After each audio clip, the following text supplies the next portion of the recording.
Welcome and a komomai to Confessions of a Divine Feminine. You can call me Leilani. This story is a continuation from my first video. If you haven't had a chance to see it yet, I've posted the link below. If you'd like to share any of your twin flame stories anonymously on this channel, please feel free to email me at dfconfessions@gmail.com. I've been able to distance myself from these events as I've been writing, and it's so helpful to gain perspective. It's really been aha moments galore. I'm sharing my journey because these stories need to be told. We must find the courage to open up and help others who are on the same path to ascension. So let's continue the story, shall we? The life I had been leading before my spiritual awakening now felt like a complete lie, and I followed my very first instinct to tell my husband everything. Looking back, this was incredibly brave, but also quite foolish. He woke early that morning to leave on a business trip, and he could tell I was acting different. I was so filled with joy that I actually believed it would rub off on him somehow.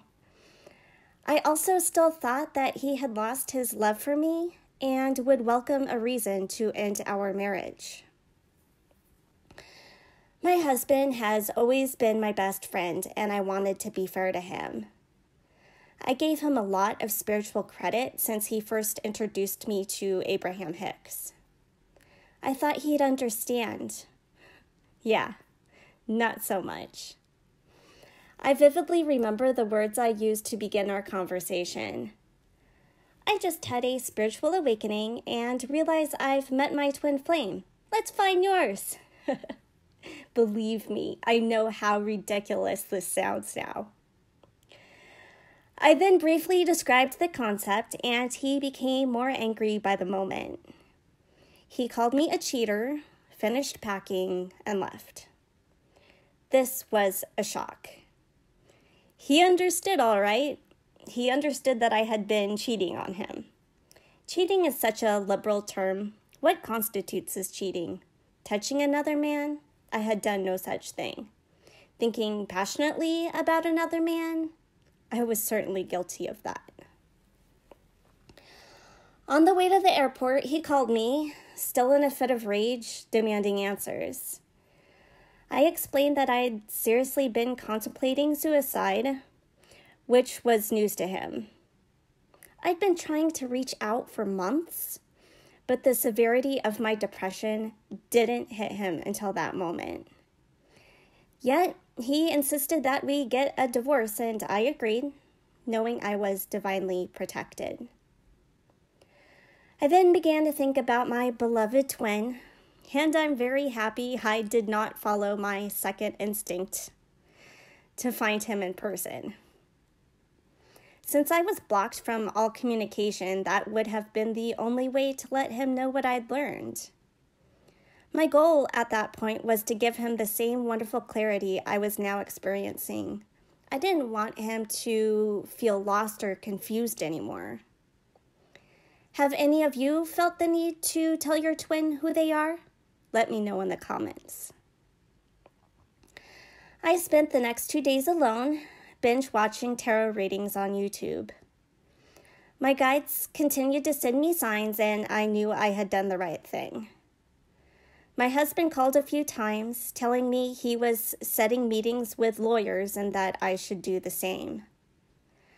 I knew it wasn't time for all of that yet, and I just wanted to surrender and allow things to happen naturally. I was asleep when my husband returned from his trip.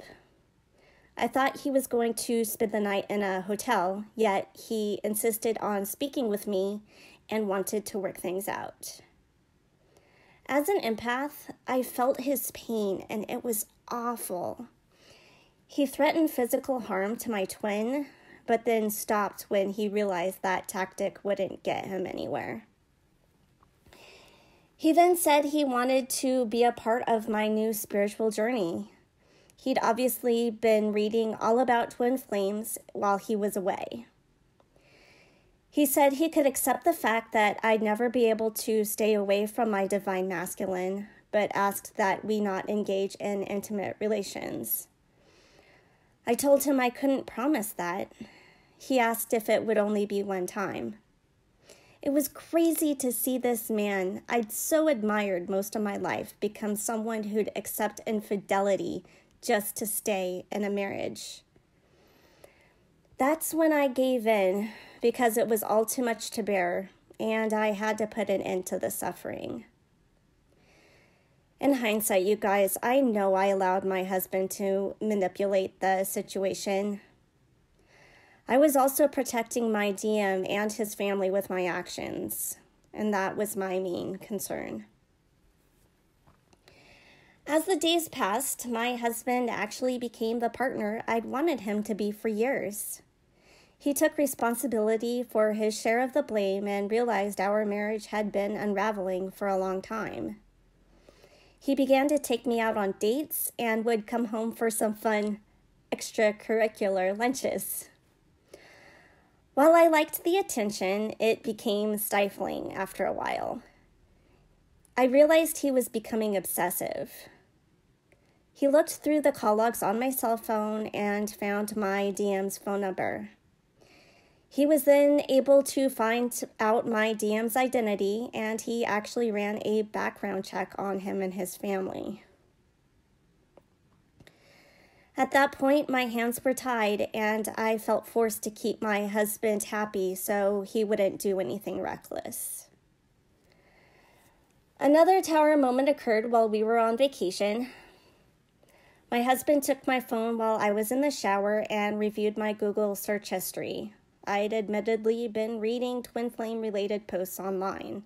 This, of course, deeply hurt him, and he almost flew back home.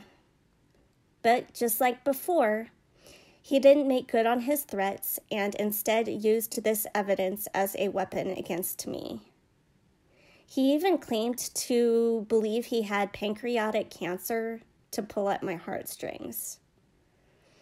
I'm gaining so much clarity even as I'm saying these words, you guys. Once again, I allowed myself to be a pawn just to end the suffering and protect my twin. I still wonder if I did the right thing, but if leaving my husband was the right thing to do, why did it hurt so much?